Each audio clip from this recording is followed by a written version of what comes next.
La résilience, ouais. J'ai beau y penser, c'est vraiment ce que m'inspire Monsieur Konokan Fulbert, dit Ramsey. Vous allez le découvrir sous un tout nouveau jour.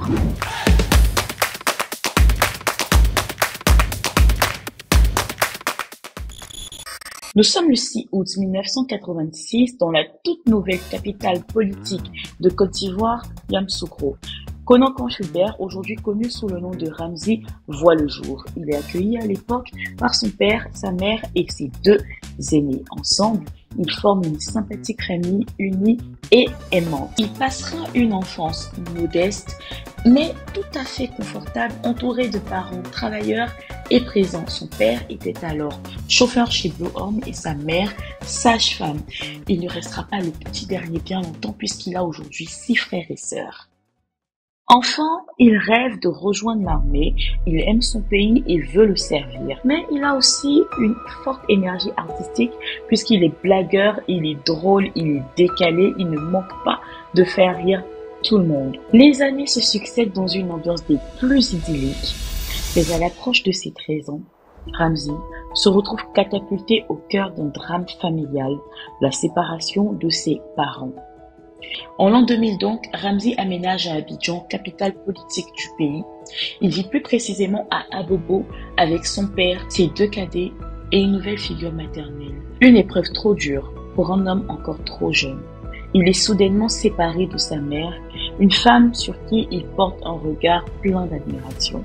Il dira d'ailleurs d'elle qu'elle est une femme de caractère courageuse et travailleuse. C'est du reste pour son emploi qu'elle se retrouve à Zambakro, à plus de 200 km de ses enfants. Débute dès lors pour Ramsey une série d'événements qui dégradent ses relations avec son père. Et la présence d'une belle-mère n'arrange rien, bien au contraire, elle exacerbe les tensions. Tensions qui, à leur point culminant, ont mené à la déscolarisation de Ramsey en 2003, quand il est en classe de première. Il doit désormais faire face aux restrictions financières et matérielles que lui impose sa nouvelle condition. À 16 ans donc, il se décide à trouver un emploi afin de générer du cash pour combler le vide pour lui et pour ses petits frères. Résilience, je vous ai dit. Résilience. Fort de cette motivation, il se fait dans un premier temps embaucher comme aide-maçon sur des chantiers. 1500 francs par jour, voilà ce qu'il engrangeait. Une pitance quotidienne qui progressivement passe à 3500 francs au fil de sa spécialisation en carrelage. Hélas, mille hélas, ce n'est pas toujours suffisant pour vivre correctement. Il se résout alors à prendre un deuxième job, celui de DJ dans des boîtes de nuit et des maquis. Carreleur le jour, DJ la nuit. Une double vie surprenante mais possible grâce à ses capacités innées pour les métiers artistiques. Il puise tellement en lui-même qu'il finit par se lancer dans les castings en 2017. Il postule ça et là sur différentes productions sans franc succès, malheureusement. La même année, il apprend qu'il sera bientôt papa. Une nouvelle certes réjouissante, mais qui vient avec son lot de pression.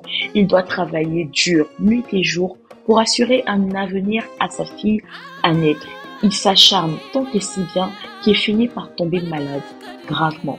Une opération est nécessaire, le jeune homme de 22 ans se retrouve à Tébissou pour se faire opérer, puis rejoint sa mère à Yamoussoukro qui s'occupera de le remettre sur pied. Durant le temps de sa rémission, celle qui est sa confidente, sa génitrice, sa meilleure amie, sa conseillère, réussira à le convaincre de retourner à l'école pour avoir une formation en bonne et due forme. Il écoute et fin 2008, il se dirige vers une école de pâtisserie où il fera tout son cursus à Yamoussoukro.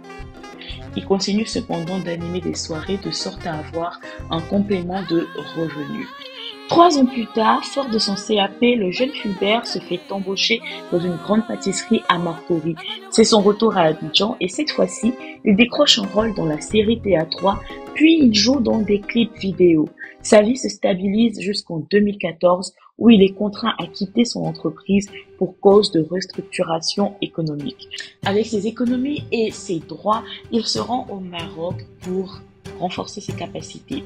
De là, il obtient un poste au Gabon, puis se fait débaucher en Tunisie. Il a le vent en poupe, il commence à sortir la tête de l'eau dans son métier.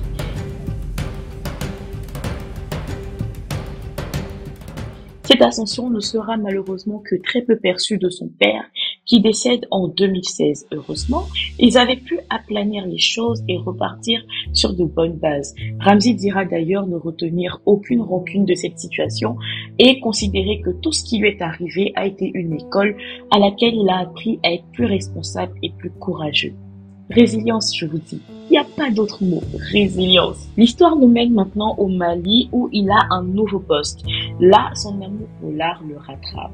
Par l'entremise d'un collègue, il fait la rencontre d'un réalisateur de clips vidéo malien du nom de Chamba. Une amitié se tisse, il le fréquente, il joue dans quelques-uns de ses clips vidéo et apprend la réalisation avec lui. Il s'est même d'ailleurs laissé tenter par sortir un single, c'est kiff vite fait. En revanche, il prend très au sérieux sa nouvelle casquette de réalisateur et entreprend même dans ce domaine une fois à Abidjan. Il prend ses économies et s'achète du matériel audiovisuel afin de créer sa boîte de production Butterfly Productions. Sous cette bannière, il réalise des clips vidéo pour Kedjevara DJ, MC1, DJ Marshall, Vecho Lolas et j'en passe. En 2019, il signe un partenariat de coproduction avec la RTI pour une mini-série nommée Grand K. 52 capsules de 3 minutes, très drôle, très rafraîchissante. Une idée qui avait germé de son esprit depuis 2013. Ensuite, il coécrit son premier court-métrage en 2020. Il le produit sur fonds propres, le réalise et il joue. This est un court-métrage de 30 minutes qui traite de jalousie, d'infidélité et de violence domestique. Un chef-d'œuvre qui lui a valu plusieurs prix en Côte d'Ivoire et à l'international. En dehors de ce prix, ce court-métrage le positionne et lui donne une certaine légitimité dans le monde cinématographique et audiovisuel de Côte d'Ivoire. Il s'implique tellement dans ce domaine qu'il est aujourd'hui chargé de production à la Capeci. Aujourd'hui, à 38 ans, Ramzy est producteur, réalisateur, acteur avec encore énormément de projets en tête, dont celui d'ouvrir une grande pâtisserie à Abidjan. L'histoire de Ramzy, c'est l'histoire de toutes les personnes à qui la vie a mis énormément de coups. L'histoire de Ramzy, c'est une ode à l'espérance et à la ténacité. L'histoire de Ramzy, c'est un rappel que la résilience peut venir à bout de tout. Et enfin, l'histoire de Ramzy nous dit que même quand on n'a plus rien, on a encore quelque chose à exploiter. J'espère sincèrement que, autant que pour moi, l'histoire de Ramzy vous aura donné du courage. Et je remercie chaleureusement Monsieur Conan Canfubert de m'avoir autant ouvert son cœur, de m'avoir raconté des choses aussi personnelles pour que je puisse tous nous fortifier. Bisous!